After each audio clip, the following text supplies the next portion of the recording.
சில நபர்கள் எப்படி இருக்கிறார்கள், பள்ளிவாசல் வந்த உடனே போனை பார்க்கறது. ஆனா அந்த போனை பார்க்கறது என்ன தெரியுமா, அது தவறான விஷயங்கள். அந்நிய பெண்ணை பார்க்கறதாக இருக்கட்டும், பாட்டு கேட்கறதாக இருக்கட்டும், திடீர்னு ஒரு மெசேஜ் பார்க்கலாம், தவறில்லை, ஏதாவது ஒரு விஷயம், ஆனால் தவறான விஷயம் கிடையாது. ஆனால் பாட்டு கேட்பது பள்ளிவாசலுக்கு வெளியிலும் ஆகலாம். பள்ளிவாசல் அதை விட மிகப்பெரிய ஒரு தவறு. பள்ளிவாசல் வந்தவுடன் போனை பயன்படுத்ததும் இல்லாமல் அந்த போனின் மூலமாக தவறான விஷயங்களை பயன்படுத்தினால் அல்லாஹ்வை அஞ்ச வேண்டும், அல்லாஹ்வை பயப்பட வேண்டும். அல்லாஹ் இதற்கான நாளை மறுமையிலே கேள்வி கேட்பார். அப்ப பள்ளிவாசல்ல பிள்ளைகள் வந்தவுடன் அவங்க விரட்டவும் கூடாது. இன்னைக்கு நம்ம நிறைய பள்ளிவாசல பார்க்கிறோம், அல்லாஹ் பாதுகாக்க வேண்டும். பள்ளிவாசலுடைய நோக்கம் என்ன?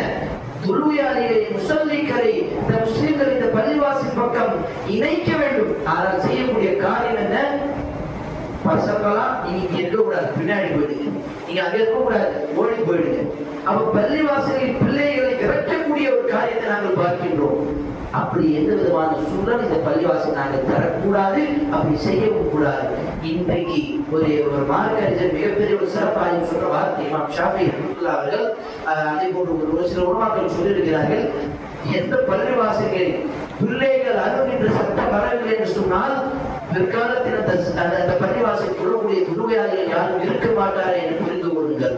என்ன அர்த்தம்? பிள்ளைகள் இந்த பெரியவர்களை பார்த்துனால் தொழுகைக்கு வருவாங்க.